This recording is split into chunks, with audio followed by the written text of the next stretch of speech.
Hello folks, welcome once again to Facebook Live with Red Fez. Good to have you with us.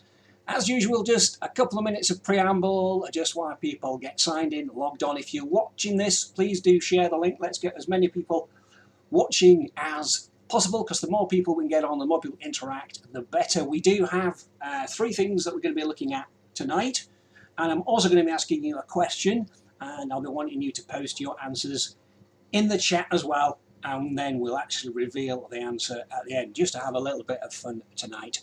Hope you've been having a good day, and hope the weather's been good wherever you are. It's been absolutely baking here. Yesterday and today have been really hot here in Yorkshire. It's like July and August. In fact, it's hot even for July and August, and you know, we basically work in our conservatory, so you can imagine what that's like. It's been like working in a greenhouse all week. But anyway, not to worry, we've got about 300 fans going, so hopefully the noise of those isn't too distracting, but we'll need them on, otherwise I'll probably flake out before we get to the meat of tonight's programme. So let's start then with the question that I'm going to pose to you, and I want you to have a think about this and post the answer you think is right in the chat. Okay, so which is faster? Okay, which is faster? An internet service provider or a carrier pigeon? Okay, which do you think is faster? An internet service provider or a carrier pigeon? Get your answers in the chat.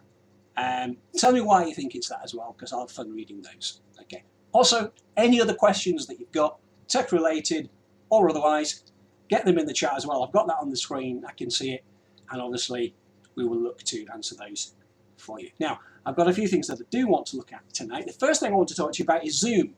Now, I think one of the first Facebook Lives we did, we answered the question about how secure is Zoom. And we had a conversation about what did we mean by secure. And I think we talked about the fact that the transport encryption is there. So, you know, your conversations between you and the person on the other end of the Zoom call are encrypted.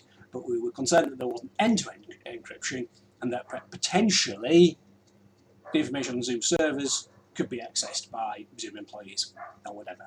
And there were some other security concerns that we had, and I think we addressed those. Zoom have been working hard to try and lock down their platform and make it more secure. Now, they have made another announcement, and I'm just going to bring that up on here. So now the first thing you need to know about Zoom is Zoom 5.0 has been released. You may have been prompted to do the upgrade on that. Do that, because if you don't do it by the end of the month, it's going to be a forced upgrade anyway. Okay, that brings GCM encryption, so it is better encryption than what they've had. Now, I was interested when I read that to think, well, that's okay, it's better encryption, but does that mean you're now doing end-to-end encryption, or is it still transport encryption? Well, the answer is it's still transport encryption. So I did a little bit of poking around to see if Zoom are going to sort this end-to-end encryption bit out, and the answer is yes, they are. And they have purchased a company called Keybase, and they are basically looking to scale up what Keybase do across the Zoom network. It's quite a big network, so it's quite a big task, but they are expecting that they will soon be able to offer end-to-end encrypted meeting mode to all paid accounts. Okay, not free accounts, but paid accounts. So that will be really, really useful if you are concerned about that. So that's coming soon, folks, to Zoom. End-to-end encryption on paid accounts. So that will be really, really good. Excellent. Now, here's a question for you. What do you do if one of the keys stops working on your keyboard? Now, it's all right if you're on a desktop, a bit like I am, yeah, because you'll just, you know, something like this. You'll go get yourself a new keyboard. Maybe not so easy on a laptop, where changing some keyboards can be, quite frankly, a faff. And some of them, and I hope you're listening, Apple, they almost don't want you to change them. Okay, and they're almost like there's these little plastic clips holding them in, and you can't get the old keyboards out without breaking the clips and all sorts of stuff. Really, really awkward. So what do? Or even if you just want a temporary solution until you can get a new keyboard. Well, we found something that works really, really well. And I'm going to try and be clever here, and I'm going to try and share my screen. So let's see if we can do that now. So I hope you can see this. If you go to a website called randyrants.com and then category Sharpkeys, you'll find this program. Sharpkeys, it's been around a while apparently. I'm surprised it's taken us a while to discover this. But what Sharpkeys allows you to do, if you download it and just install it and then run it, you get a little program like this. You go, what on earth is that, Robin? If you click on the word add down here, you will see all down this left hand side, you've got all the current keys on your keyboard. Okay? And on the right hand side, you've got all the different things that those keys can do, which is essentially the same list. But here, look, you've got one where you can just turn the key off completely. So I had an instance this week where somebody had a laptop where the volume slider was stuck on the screen. And the reason why it was stuck on the screen was because the down volume key on the laptop keyboard was stuck in the down position. Not physically, but obviously the keyboard was thinking it was being pressed. So we just use this software to disable that key, and hey presto, it's fine. But potentially, what you could do is reprogram one of the keys on your keyboard. Okay, so if a key is not working, you could reprogram one of the keys you perhaps don't use so much to do that job for you. Now I know you can't get programmable keyboards. Some of you gamers out there will say, I just reprogram a keyboard. That's fine, but if you haven't got a programmable keyboard, Sharpkeys is a way to do it. Now, it does do that by writing some stuff into Windows registry, so that's Windows database. When you do get your new keyboard, do remember to go back in and restore that and switch that off. Otherwise, you're probably going to get a little bit annoyed, because it will work on whichever keyboard is plugged in then, because it's a Windows setting, not a keyboard setting. Hope that's useful for you. Bit of a revelation for us when we found out you could do that. So there you go. Every day's a school day, even those of us that work in tech as well. So I'm going to switch back to the webcam now, and I think we've actually had somebody put an answer in to the which is faster, the ISP or the pigeon. Peter Bloomfield says depends on what you're feeding the pigeon. Well, that may very well be very, very true. May well depend on what you're feeding the pigeon. Rocket fuel maybe? I don't know. Well, anyway, pop your answers in there. We've still got time yet. I'm not going to reveal the answer just yet. Okay, right, we're going to move on. I'm going to talk a little bit now about phishing again. This is really important because some information that's come through, some data that's come through this week, is that during the COVID-19 pandemic, we have seen an increase in phishing and hacking. It's gone up by about 37% apparently. So it's not going away anytime soon. And it's not something you're exempt from or immune from if you're a small business, or if you're just just using your computer for pleasure. You're not immune to it at all. And actually, the potential cost to you, particularly if you're a small business, is quite high. We've had an instance this week of somebody who's lost about £9,000 because they responded to an email that looked genuine but was actually dodgy. It was payment of an invoice, and that invoice has obviously been paid to the scammer, not to the person to whom the money was owed. So that puts both the person paying, the person receiving the payment, both out of pocket. It's the scammer that gets away with it. And this business was a one-man band business. So what I'm saying is you need to be aware. Now, there are things that we can put in place to really help stop phishing, because phishing often comes about when details get compromised, when you're tricked into giving away information, but also as well you can move more into something like social engineering, where people are watching what you're doing and then mimic your behavior, and that's where you can receive an email that looks like it's from somebody you know or a company you know, but actually isn't, but then tricks you into doing something, giving away a password or sending money. And I thought it would be good just to show you one of the little tricks that can be used and show you how you can spot it, and therefore you can be guarded against it. So I'm just going to share my screen again. Okay, so here we go. I've got two email addresses on here. So this is another question for you. We've got info@account.paypal.com and info@paypal.account.com. Now I want you to look at those and I want you to think, okay, are both of those genuine? Are both of those dodgy? Is one of them genuine and one of them dodgy? And if so, which one? So just have a look closely at those. info@account.paypal.com or info@paypal.account.com.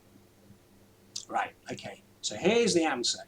Okay, the one that I'm quite happy with is this one. Okay, that one. info@account.paypal.com. Okay, if I received an email from that account You know, I'm pretty happy that that's come from PayPal, but the one underneath, I'm not happy. And this is the reason why. The important bit here is the PayPal is just to the left of the .com. Okay, in this one, the PayPal is not just to the left. There is a account.com in it as well. So to demonstrate why that's an issue, here we go. This is, okay, our web address, redfez.co.uk. Okay, we bought this domain, redfez.co.uk. So we have control of this, okay? So that's where our email sits, that's where our website goes. Now we also created what we call a subdomain called support.redfez.co.uk. And because we own Redfez, we can do that. We can create anything to the left here. And if you put this in a web browser, support.redfez.co.uk, that goes to a website that allows our customers to raise support tickets. Whereas if you just go to redfez.co.uk, that goes to our main site.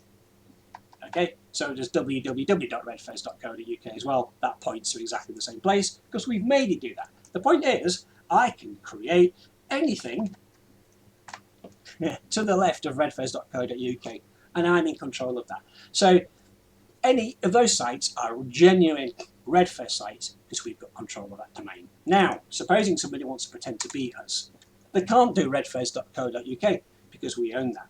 So let's just say, for sake of argument, they buy a different domain. So let's just say they buy, they probably can't buy this, but let's just say that they buy that, computer.co.uk. Okay, so they control that, and they can then put anything they want, whoops, to the left of computer.co.uk, including, if they wanted, whoops, I can't type very well here, redfez.computer.co.uk, and maybe send you an email pretending to be from Redfez. You see Redfez in that email address and you think it's from Redfez. Closer inspection reveals that that's not a Redfez domain, that's a computer domain, okay? And that's come from whoever owns the domain computer.co.uk. That's how a lot of things happened, and the instance actually this week came about with somebody who created an email that looked very, very similar. So if I, instead of maybe having Redfez, maybe if I created redfezes.co.uk, that looks very similar, or maybe something like that, okay? That could easily confuse you. The moral of the story is if you receive any email where you're being asked to send any money, share any information, do check where it's come from and do check that domain name, okay? Because it might not be exactly what you expect. You need to look at closer inspection. The other thing you need to be aware of as well is if somebody uses Outlook, which a lot of us do, Outlook allows you to put two pieces of information in when you're setting up an email account. You can put in a name and you can put in an email address. So you'll end up with something that looks like this, Robin Thompson, and then you might get robin@redfez.co.uk, okay? Something like that, okay? So, but supposing, you know, in that name, I can put anything. I can put an email address in there if I wanted. Yeah? There's nothing to stop me doing that. And sometimes people will do that as well. And what you see is this bit and think that's where it's from, when really, that's where it's from. So if somebody, again, wanted to pretend to be Redfez, but really, maybe they have got the domain cakes.co.uk, okay, but they might want to do, to make you think it's from me, they might put their name as an email address. That's another trick that people pull as well. So you do need to be aware of that, okay? Forewarned is, as they say, forearmed, and that can really help, I think, to make sure that you don't end up giving information away, or more importantly, you don't end up giving money away and sending it to people that shouldn't have it. So there we go. I hope that's helpful to you. That's just one of the ways you can watch out for phishing and combat phishing. As I say, another way is really to make sure that we're just not relying on passwords and stuff, so that at least if it's a password phishing, somebody gets your password, it's actually no good. If you're using something like multi-factor authentication, and I keep going on about this, and I will keep going on about it until more people do it, then you know they need that other piece of information, such as your phone or your dongle, or whatever it is that's being used to provide the same piece of information. Right. Okay, we have another comment on the question of which is faster, your ISP or the carrier pigeon. I imagine a pigeon could carry a small SSD quite easily. Maybe that's faster than transferring over the internet. Well, that is quite possible. And sometimes it may well feel like the pigeon is faster. Okay, now here is the answer to the question. Now, you don't really know the context of the question was being asked. But if you answered the pigeon, you would be right. Although let's go back a while. In 2009, a pigeon named Winston raced Telkom, South Africa's largest ISP, to see who could deliver 4 gigabytes of data to a location 60 miles away the fastest. By the time Winston arrived with the 4 gigabyte flash drive, Telkom had transmitted only 4% of the data. So the answer is the pigeon. Okay, that was back in 2009. Things should have moved on by then, but I suspect there are people still, even in the UK, whose internet connection is a bit like the 2009 Telkom connection and struggles to transfer 4 gigabytes of data. And so sometimes the pigeon folks might actually be faster. So on that note, I'm going to leave it. Thank you all very much for watching. Thanks for those of you that have contributed and made this a fun RedFez Facebook Live. Good old Winston is the comment. Yes, indeed, good old Winston. We'll see you at the same time, 7 PM next week. Thanks very much for watching.